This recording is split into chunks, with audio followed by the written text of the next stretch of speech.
புரட்டாசி பிறந்தாச்சு. காய்கறி தான் சாப்பிடுவோம் நாங்கள் இந்த 30 டேஸும். இந்த கிச்சனுக்குள்ளே எக்காரணத்தை கொண்டும் ஃபிஷ்ஷு, மட்டன், சிக்கன், முட்டை, எறா எதுவுமே உள்ளே வரக்கூடாது அப்படின்றவங்க இந்த மாதிரி ட்ரை பண்ணி பாருங்கள். நல்ல நல்ல காய்கறியாக சமைச்சு சாப்பிட்டு பாருங்கள். உடம்பும் ஆரோக்கியமாக இருக்கும், நம்ம கிச்சனும் நல்லாவே இருக்கும். லேடிஸ் அண்ட் ஜென்ட்ஸ் 2 பேருக்குமே இந்த வாழைத்தண்டு ரொம்பவே உடம்புக்கு நல்லது. சமைச்சு சாப்பிட்டு பாருங்கள்.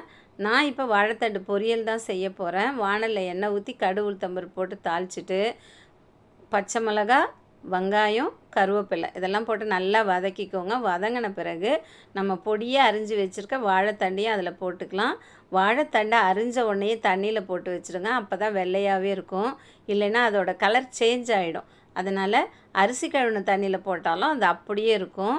நீங்கள் ட்ரை பண்ணி பாருங்கள். அதுக்கு தேவையான அளவுக்கு உப்பையும் போட்டுட்டு லைட்டாக தண்ணி தெளித்து ஒரு 2 நிமிஷம் மூடி வைங்க. வாழைத்தண்டு சீக்கிரமாகவே வெந்துடும், தண்ணியும் நிறைய தேவைப்படாது.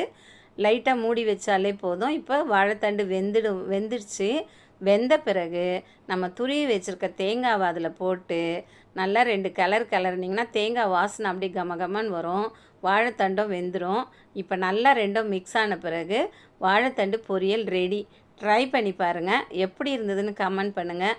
இந்த மாதிரி காய்கறிகளாக தேடி சாப்பிடுங்க, ரொம்பவே நல்லது உடம்புக்கு. அக்கறையோட அன்பையும் கலந்து சமைங்க, ஆரோக்கியமாக இருங்க. லைக் பண்ணுங்கள், ஷேர் பண்ணுங்கள்.